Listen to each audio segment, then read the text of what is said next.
On Sunday, August 22, 2004, after celebrating the 57th birthday of Susan, a terrible tragedy struck the Sutton family. The celebration was attended by Susan and John Sutton, their son Christopher, his girlfriend Juliet, and the family friend Teddy Montota. After the party, Susan and John went to bed in separate rooms.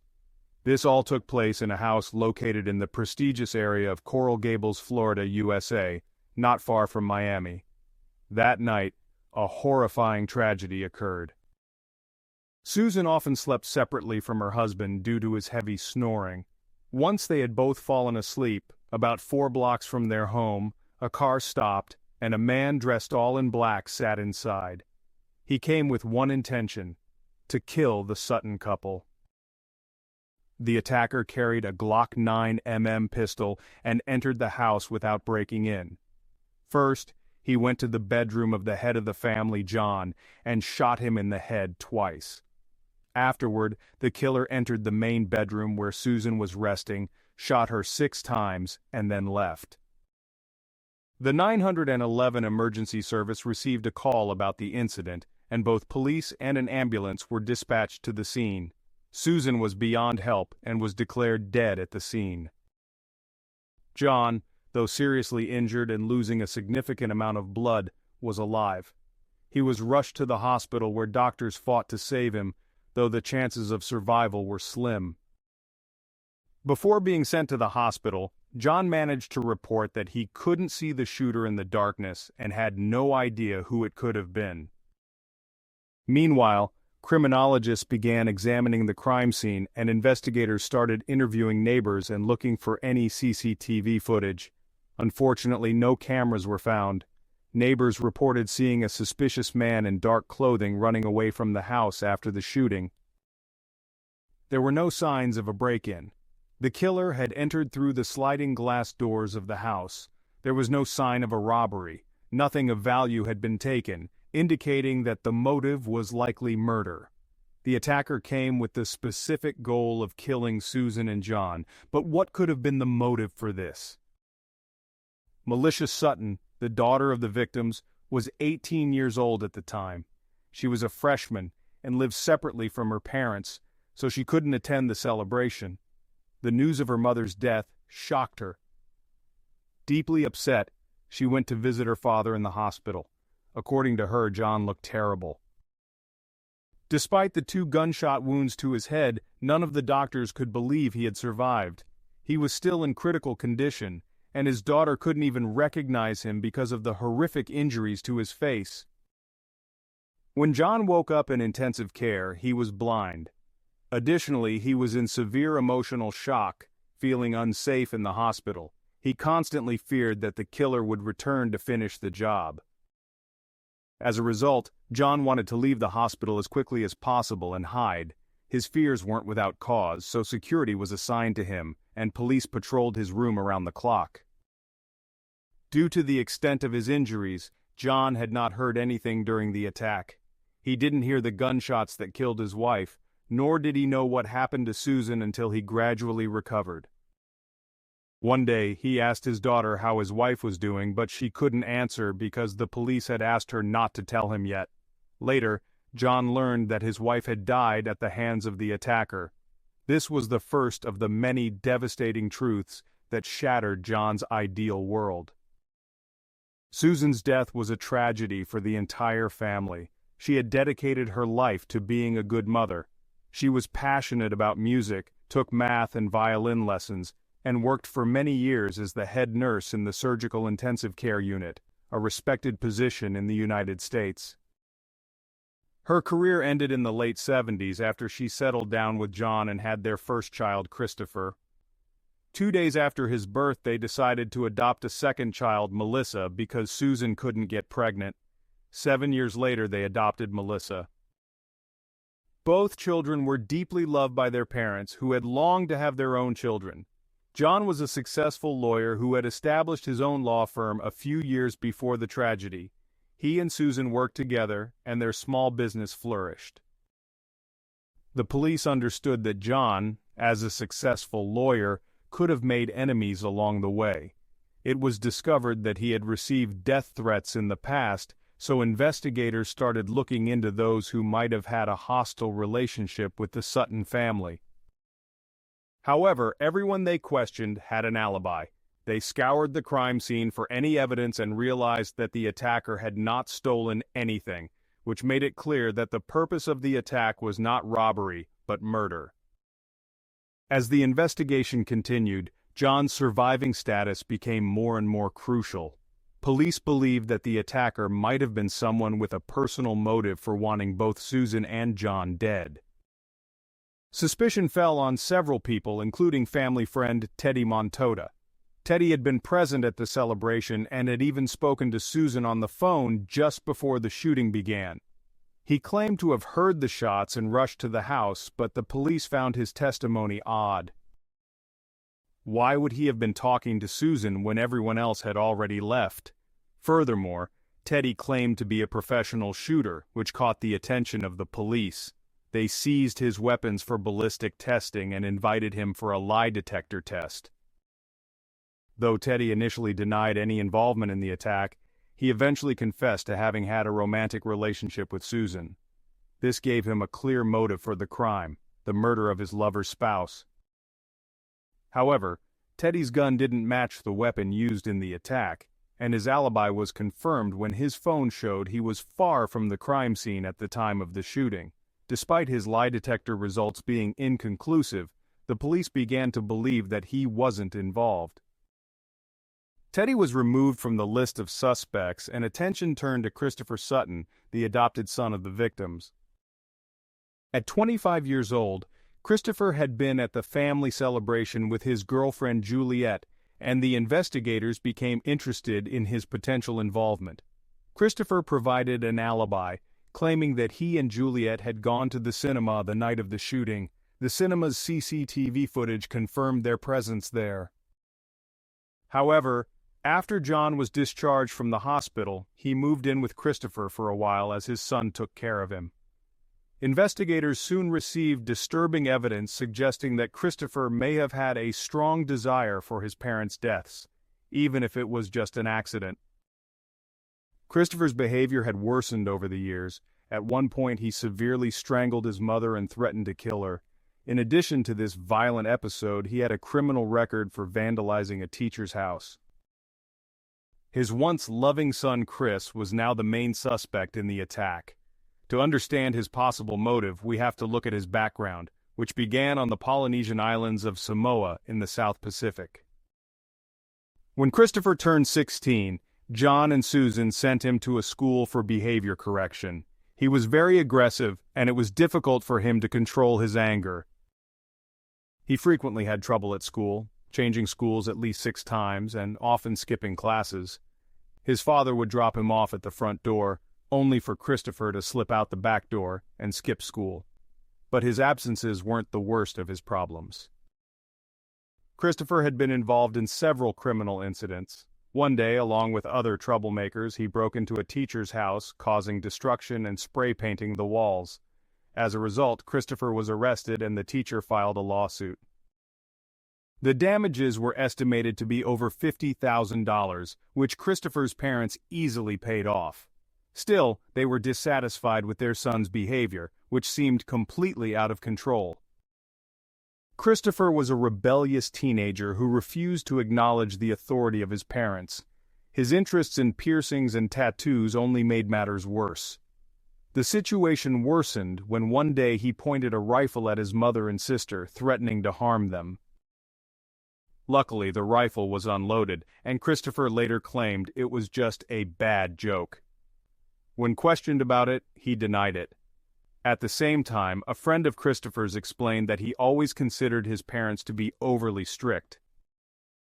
Shortly before Christopher's 16th birthday, Susan found a note in his room that described a plan to kill his parents for the sake of their inheritance. Susan shared this with John, and they spoke to Christopher about the note. He insisted it was just a joke, but the fear was already planted. From that moment on, they were afraid to be alone with him in the house. Concerned, they even sought legal help, and a court-appointed educational program was ordered. A specialized organization forcibly took Christopher to a correctional institution on the island of Samoa called Paradise Bay. It was a tough school designed to reform troubled teens. The rules were strict, and failure to comply could result in solitary confinement. When Christopher arrived at Paradise Bay in 1998, things escalated quickly. His aggressive behavior was so severe that he had to be physically restrained. Afterward, he was taken to a small, isolated camp in the mountains, where he was kept tied up. This harsh treatment was common at Paradise Bay, and such methods usually helped reform the most difficult teens. But Christopher didn't respond well. After a year there, he sent an emotional video message to his parents, accusing them of not loving him and blaming them for sending him to such a place. His parents, however, didn't believe his complaints when they visited the institution. They found nothing alarming during their visit. They knew the rules were strict, but they believed the program would help their son. Unfortunately, the institution was not able to change Christopher's behavior. Christopher hoped to leave once he turned 18, but in 2000 he received a court order extending his stay at Paradise Bay for another year. This was a devastating blow to him. The anger from all his torment seemed to grow deeper. But by the time he turned 19, Paradise Bay was closed down due to numerous charges of mistreatment against children. Christopher returned home on his 19th birthday after spending 30 months in the institution. For the police, this became a crucial lead. After enduring such suffering, it was possible that Christopher's anger could have turned into a motive for murder.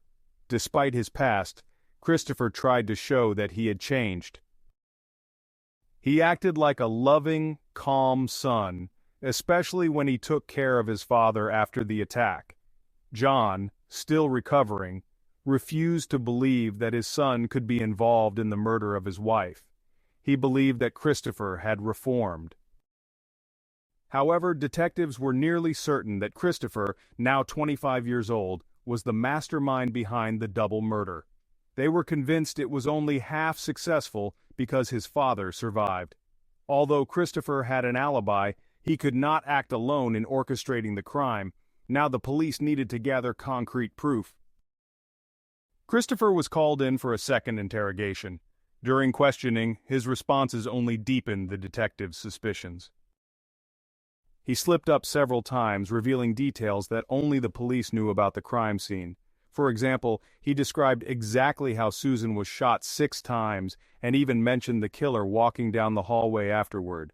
These details had not been released to the public, which made it impossible for Christopher to know them unless he was involved. Despite claiming to be horrified by the attack on his parents, his reaction seemed insincere. Christopher was supported by his girlfriend Juliet, who also seemed to be in shock after hearing the news of the shooting. She claimed to have no idea how bad the situation was, insisting that she didn't believe Christopher could be involved. Juliet had met Christopher when he was 17 and she was impressed by his mannerisms. At the time, he had just returned from the correctional school. According to Juliet, he was polite, well-mannered, and treated her like a true gentleman. She couldn't believe that he could be capable of murder. Juliet also said that Christopher's parents had accepted her like their own daughter. But despite this, the evidence against Christopher was mounting, and the police were getting closer to the truth. Juliet had grown close to Christopher's family, and over time, Christopher's parents had treated her as one of their own. Susan, in particular, helped her with makeup and guided her in finding a clothing style that suited her. John also supported her, providing Juliet with a job at his law firm. The couple generously supported her financially and never asked for anything in return. They were happy to see her with Christopher and made sure the young couple had everything they needed. Family holidays were always spent together, reinforcing the bond between them. When the investigators first encountered Christopher at the crime scene, they found him to be visibly upset. He had been notified of the incident only shortly before and seemed to show genuine emotion. Tears were even noticed on his face. However, his very first words to the police cast doubt on his sincerity. He immediately told the officers that he and Juliet had had dinner with his parents, but left around 9 p.m. He said they then went to the cinema. He even presented movie tickets as part of his alibi. This early attempt to explain his whereabouts struck the investigators as odd. Rather than asking about the condition of his parents, one of whom had survived, Christopher was preoccupied with asserting his alibi. The detectives were immediately suspicious. They wondered why he would be so eager to establish his innocence before being questioned. When asked about this, Christopher explained that he was simply worried he might be accused of the crime, given his connection to the victims. His defense seemed overly rehearsed. Further investigation revealed that the cinema footage showed Christopher leaving the theater around midnight. However, what caught the police's attention was a series of phone calls he made shortly after leaving the cinema. The outgoing calls were traced to a man named Gareth Kopp, a person with a criminal history. The investigation uncovered that Christopher had called Gareth a total of 331 times in the days leading up to the murder, which was highly suspicious. Gareth, who had been arrested for attempted armed robbery in another city, became a prime suspect. The police soon learned that the gun used in the robbery was remarkably similar to the Glock used to shoot the Suttons. As the investigation deepened, the authorities questioned Gareth. During a tense interrogation, Gareth eventually confessed to being involved in the attack on the Suttons. However, he claimed he had been coerced into carrying out the crime by Christopher, who had threatened him with violence. Gareth admitted that Christopher had supplied him with the weapon and left the door unlocked so that he could easily enter the house and carry out the attack. Although Gareth's confession gave the police a lead, it was not enough to arrest Christopher. They turned their attention to Juliet, believing she might know more than she was letting on. After hours of questioning, Juliet finally revealed key details. She explained that Christopher had harbored a deep resentment toward his parents, particularly for sending him to the tough institution in Samoa. She described how Christopher had spoken often about his inheritance and how, if his parents were to die, he would be able to inherit everything. The police now had enough evidence to request an arrest warrant for Christopher. By this point, however, he had disappeared, leading investigators to worry that he might try to finish what he started and kill his father. John Sutton, devastated by the news that his adopted son was responsible for the attack on his family, struggled to comprehend the betrayal. Fortunately, Christopher was eventually located and arrested. Christopher was charged with the murder of his mother and the attempted murder of his father. Both he and Gareth were brought to trial, where they were tried separately. Both faced the death penalty. It was revealed that Gareth had been promised $100,000 for carrying out the killings, money that was to be paid once Christopher received his inheritance. Christopher denied orchestrating the crime, claiming that the police had pressured him into confessing. His defense team focused on attacking the legitimacy of the interrogation, arguing that Juliet's testimony was unreliable because the police had coerced her. However, Juliet's testimony remained crucial. She confirmed that Christopher had often complained about his parents' refusal to give him money for his desires, and had even said they deserved to die. The defense continued to argue that Juliet's statements were made under duress, but the judge rejected this request. Juliet stood firm, even during cross-examination, and maintained that she was telling the truth. She emphasized that, at the time, she had not believed Christopher would act on his words. John Sutton also took the stand, admitting that he had difficulty believing his adopted son could be capable of such violence. However, he confirmed that, after his recovery, Christopher had attempted to take control of the family finances, further strengthening the case against him. Christopher tried to shift the blame to Gareth, claiming that his old friend was responsible for the attack due to his criminal history and drug addiction. He suggested that Gareth had entered the house to steal drugs from Susan's closet, and that the violence had escalated after the Suttons woke up. However, the prosecution countered that the crime scene did not suggest a robbery. Money and valuables had not been taken, indicating that the attack was likely premeditated rather than a crime of opportunity. Christopher's defense continued to argue that he had no lingering resentment toward his parents, and even claimed that he had benefited from the correctional program in Samoa, suggesting that he had reformed. However, when pressed on the details of the abuse he suffered in the institution, Christopher became very emotional, which added weight to the prosecution's argument that his anger had played a role in the attack. The prosecution's star witness, Hassa Peony, who had previously been convicted, testified that Christopher had approached him, asking him to find a hitman to kill his parents so he could inherit their wealth and life insurance. This testimony was pivotal in securing a conviction. After a long deliberation, the jury found Christopher Satan guilty of first-degree murder and attempted murder. The verdict was a shock to Christopher, who had believed he would be acquitted. Before sentencing, John Sutton addressed the court, urging that his adopted son not be shown any leniency. Christopher was sentenced to 3 consecutive life terms without the possibility of parole. Meanwhile, Garrett Kopp was sentenced to 30 years in prison after striking a deal with the prosecution, admitting to a lesser charge in exchange for a reduced sentence. In the aftermath of the trial, John Sutton, though devastated by the loss of his wife and the betrayal of his son, tried to rebuild his life. At the age of 70, he remarried and started a new family while continuing his legal career. As for Christopher, he filed an appeal, but it was rejected. His father, John, vowed to do everything in his power to keep Christopher behind bars. Meanwhile, Garrett Kopp is set to be released in 2035, but Christopher will remain imprisoned for the rest of his life. Thank you for watching.